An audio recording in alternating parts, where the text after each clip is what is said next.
What's going on, guys? I'm Mr. Golden Gamer and I make gaming videos that nobody watches.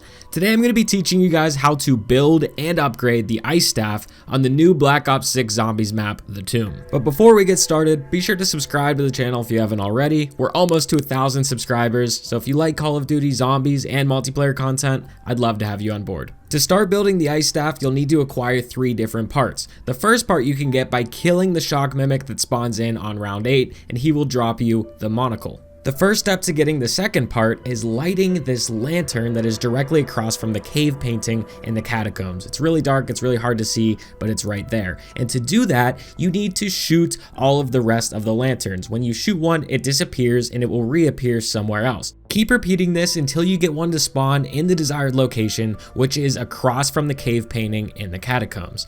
Once that lantern is lit, you will see these symbols appear on the painting themselves. These are actually just some weird distorted Roman numerals, and you'll have to shoot them in order from least to greatest. So starting from 1 and going all the way up to 10. This will then spawn a purple orb that floats around the catacomb area, spawning zombies. It'll spawn zombies 5 separate times, and each time it spawns them, it'll increase in difficulty. There'll be some boss zombies and stuff like that, but you just need to survive all 5 waves, and afterwards, you'll be rewarded with the headpiece. To get the third part, we essentially do everything that we just did, but this time we need to light the lantern across from the bull painting in the tombs. Once the lantern across from the bull painting is lit, you'll do the same thing with the Roman numerals, shooting them from least to greatest. The purple orb will spawn, kill the 5 waves of zombies, and then you will be rewarded with the staff part.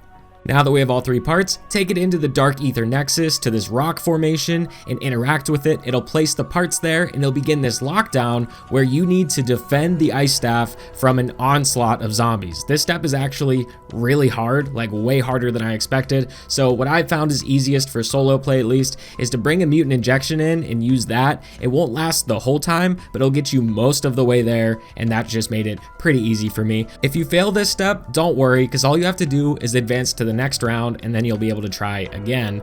But once you complete this, you're then rewarded with the ice staff. There's only one problem though, and it's that the base version of the ice staff is absolute garbage. It might be one of the worst wonder weapon, maybe the worst wonder weapon we've ever had, but when you upgrade this thing, it's a completely different story, so I'm going to teach you how to do that. So you remember those lanterns that we had before? Well, we need to shoot 3 of them with the ice staff in very quick succession. So what you're going to want to do is you're going to want to shoot these things so that they spawn in places that are fairly close to each other, so you can shoot them bang, bang, bang within about 10 seconds.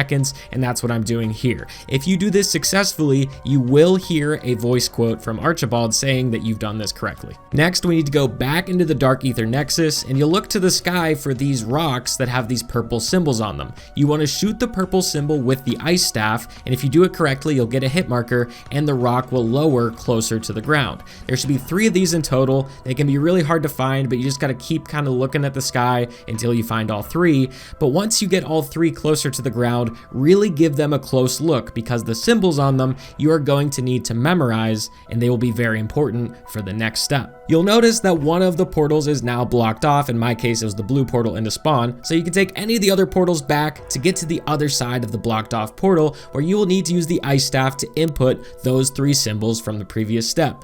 This will open up the portal once again, and when you enter the portal, it will spawn you up on top of this rock. I do want to note, if you input the symbols incorrectly, if you choose the wrong 3 symbols, it will still teleport you, but it will just drop you from the sky onto the ground. If you don't have PhD Flopper, you will take fall damage and you will go down. And if you're solo and don't have a self-revive, you will die and your game will be over. So just make sure you're inputting the right symbols, and if not, make sure you have some kind of safety net in case you get dropped from the sky.